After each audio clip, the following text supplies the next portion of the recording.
dysregulation in some way that then results in cancer. There are many ways that you can get uncontrolled cell growth or that you can develop a cancer, and I've listed some of them here. Let me just use this arrow.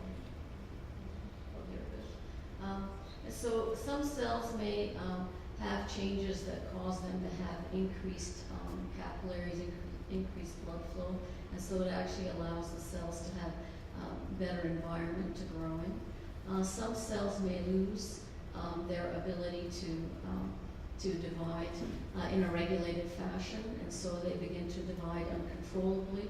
Other cells may gain the potential to metastasize or spread, and so they have an advantage. Instead of going to an environment where it's not good for them to grow, in fact, they begin to grow anywhere that they land. And so there are many different ways that cells can acquire this ability to grow and metastasize. When we look for changes in the DNA, we can look for many different types of changes, and specific changes can be either diagnostic, prognostic, or predictive. So we can find changes that are associated with a specific cancer type, and those can be diagnostic. We can look for changes that we can associate with whether a patient will do better or worse. Those are prognostic. And we can also look for changes that are associated with the ability of the patient to respond to a specific treatment. And so those are called predictive changes. So some data that you may already know, but just specifically for ovarian cancer. There are over 2,000 new cases of ovarian cancer diagnosed annually. And as you know, unfortunately, it's usually detected in its later stages. Early symptoms can be very nonspecific. Unfortunately, there are currently no effective screening tests. And there are really no genetic tests that exist for predicting or diagnosing ovarian cancer, except for BRCA1 and 2 in inherited or familial cases. Ovarian cancer can be both sporadic or just sort of randomly acquired, so just acquired by chance, or it can be it can have an inherited component, so it can run in families. Sporadic cases, for the most part, are seen more frequently, although new data now are beginning to emerge that indicate that, in fact, hereditary cases are much more frequent than we had previously thought. So that 10% that you see in the pie chart is actually only based on mostly BRCA1 and 2 mutation testing, so incidence of BRCA1 and 2 mutations in families with ovarian cancer, and also Lynch syndrome families, so mismatch repair mutations in families with Lynch syndrome. But it's becoming apparent that there are other genes that are implicated in familial cases, and it's really now up to us to begin to screen more of these genes in families and to begin to actually solidify those data, because I think this is a gap in our current knowledge. So hereditary syndromes that can predispose to ovarian cancer, of course, you've heard of the breast ovarian cancer syndrome, which is associated with BRCA1 and 2, and it is more likely to be early onset. There are also the syndrome, the HNPCC or Lynch syndrome cancers that are associated with hereditary mutations in the mismatch repair genes.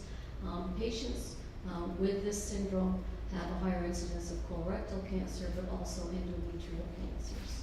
And then there are the site-specific ovarian cancer syndromes, which are very uncommon. There's limited data available for those, and the genetic causes so far are uncertain.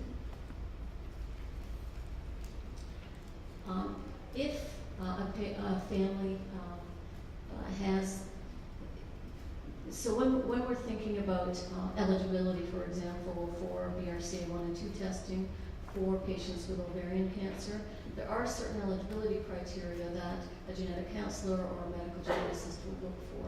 So they look for 2 or more cases of ovarian cancer in a family, or breast and ovarian cancer in the same patient, 1 or more cases of premenopausal breast cancer with or without ovarian cancer, diagnosed at any age, and so on. And so there are very specific things that we look for when we try to determine whether a patient is eligible or non-eligible for the classic mutation testing for familial cancer.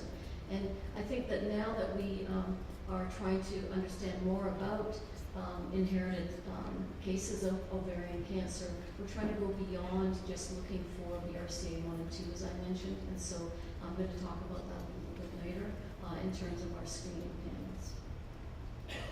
So when we compare sporadic tumors and hereditary ovarian cancers, we know that hereditary cancers will occur at a younger age. They do have a similar stage distribution as acquired or sporadic cancers. They are of a certain histology, and they may actually have a better prognosis, a somewhat better prognosis compared to sporadic cancers. When we think about the genetic changes that we see in sporadic cancers now in comparison to the inherited cancers, where I was telling you most of them will have either mismatch repair gene mutation or BRCA1/2 so far anyway. There are a few others that I'll talk about later. For sporadic cases, we actually see quite a few different types of mutations that we can detect.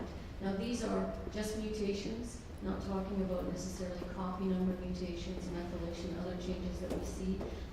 And here, these are data from databases that we look for to just show you the various number of different types of genes that we can actually identify with mutations in cases that arise randomly or by chance. We know that ovarian cancer is not one disease. So you can see from the pie chart there that there are many different types of histology, so many different types of ovarian cancer. And often the histology or the histopathology is associated with prognosis and with outcome. And this is because we know that histologically different tumors do have different genetic changes when we look at the genetic level. So when we begin to look at the genetics of these tumors, we can see that they have different genetic profiles. And these can be associated with different prognoses, different responses to treatments, different outcomes. This is just an example here. If we, for example, just compare low-grade and high-grade serous carcinomas, we can see that there are quite a few differences between them. So chromosomal instability is high in high-grade serous carcinomas. There's rapid tumor growth. There's a high mitotic index, and there's less response to the chemotherapies that are currently given, and also a lower 5-year survival. So clearly, even though these are both ovarian cancers, we know even just from these two categories that there are differences in many aspects of their genetics and in many aspects of just the disease itself. Now this is actually, I was depressed when I looked at this because this is a paper that came out in 2011, and it actually just tries to go through all the different types of pathways that can be deregulated in all those different types of ovarian cancer subtypes that I showed you in a couple of slides ago. And it's really just to try to explain why it is that survival and current therapies are so poor currently in ovarian cancer. And that is because it's not really the same as what we see in some leukemias, for example, where you see just a few changes, but rather we can have many different types of changes that occur. We can have many different types of pathways that are affected. So if you look here in panel A, we can see that you can have the retinoblastoma and PI3 kinase signaling, RAS pathway signaling pathways affected. We can see gains as well as losses. We can see changes occurring that can affect cell cycle progression as well as proliferation and survival. And we can see that this occurs in quite a high proportion of cases of a certain subtype, but another subtype may actually have a different pathway affected, and this could be the Notch signaling pathway. Another subtype may, for example, in the inherited disease subtypes, may have homologous recombination alterations, DNA repair alterations, and then there can be many other signaling pathways that are also affected. So when we think about looking for changes and looking for mutations in ovarian cancer, we really need to have a comprehensive approach, because we really need to be able to look at many different types of changes that can be occurring and begin to layer all those on top of one another to really begin to understand what's going on in those specific subtypes of ovarian cancer. So as I mentioned before, there have been a lot of changes in the past decade in technology that is now available to us in a genetics lab. There are also an increasing number of drugs that are available to treat patients that are either available or under clinical development. And there's much more ability for us now to be able to comprehensively analyze tumors and to begin to match tumor genetic profiles to drugs that may be available out there. And so, and at a more reasonable cost than was previously available. And so now we have an opportunity to really begin to more rationally look at changes that may be occurring in ovarian cancer and in specifically in ovarian cancer specific subtypes, and begin to match changes that we see to whatever therapy may be available out there, and to begin to rationally think about, okay, so if these changes are present, is there a drug that could actually target those changes and hopefully give us a better outcome in terms of killing the appropriate cells. So when we think about our approach, if we think of the cancer genome as a map of the GTA that I've put here, and if we think of a cancer gene as one building on that map, then what we're trying to do is use the technology that we have available to really be able to target the single buildings rather than the whole GTA. Because if you try to target the whole GTA, it's going to be kind of hit and miss, and you may get some things right, you may not get a lot of things. But if you try to target the single building, then hopefully you'll have a much more effective approach. So this graph here, or this diagram, just shows you where we're going in terms of being able to look for specific changes in the genome. So over here is what we currently do. We currently look for mutations in single genes, and when we do that, we're really only looking at a very, very small proportion of the genome and a very, very small proportion of what may actually be changed in a tumor. If we look at more genes, and I'm going to show you that, then we're looking at more of the genome, gives us a higher chance of targeting the right thing, and so on. So the more you look at, the more information you have, and the smarter you're going to be about your approach in killing and targeting these tumors effectively. So in a clinical setting, then, we're really moving away from looking at single mutations and single genes, and we're really moving towards using multi-gene panels, so being able to look at many mutations in many genes at the same time, and eventually to whole exome, which means looking at all the exons that code in a genome, and then finally whole genome, which means looking at all the exons and introns, which may have regulatory regions in them, so really to get the whole picture. In oncology, it's very difficult to just move straight to whole genome, because there are so many changes that occur that are really irrelevant. And they're called passenger mutations. They just sort of come along for the ride, but they're just a lot of noise that you don't really want to look at, but they confuse the picture. And so we really need to be able to get our informatics working well, to be able to filter out all that noise and really be able to home in on the changes that we feel are important and relevant. So what kind of lens do we use then to look at the cancer genomic landscape? So if we just use single gene tests, then for example, we're looking at BRAF in melanoma or BRCA in hereditary ovarian cancer. We have very specific information. That if we use a targeted panel, bigger panel, then we can get more information about more of the genes that may be affected, and so on. And if we use a larger panel, then we're going to get even more information.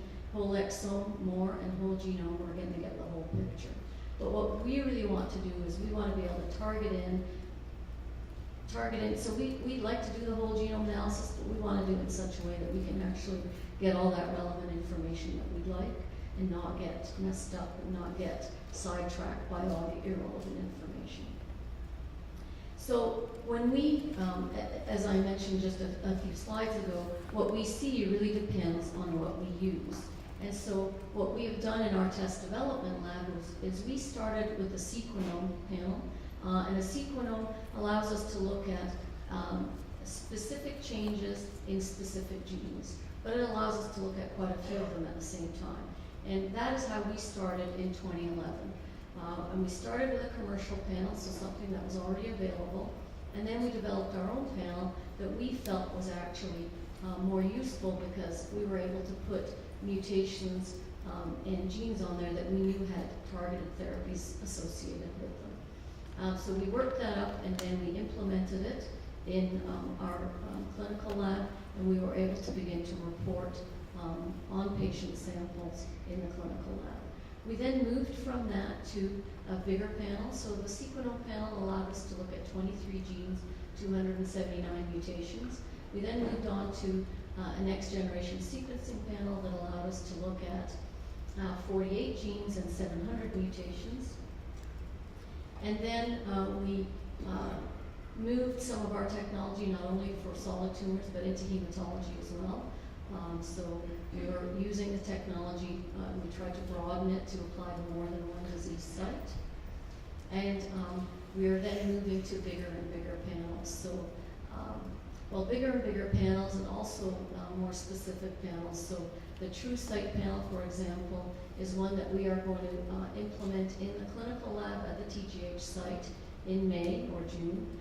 And it is specifically for colon cancer, melanoma, lung cancer, and what's another one? And ovarian cancer, actually. Sorry, how could I forget that? And so, but it's just a very small panel. And it's got some genes on there that we know will be useful, but we also know are not going to be enough, but we'd like to get started, and so this is our way of getting started. We are currently developing something we call the High Five panel. We're really excited about this panel, but it'll probably take us a year before we can actually begin to use it clinically. And this panel is looking at over 500 genes, all the exons and over 500 genes, and any mutation that you may find in those 500 genes. And so that panel we're very excited about because we really feel that that's going to allow us to get a lot of information, and it's certainly going to be able to allow us to get a lot of information that's going to be very relevant for specific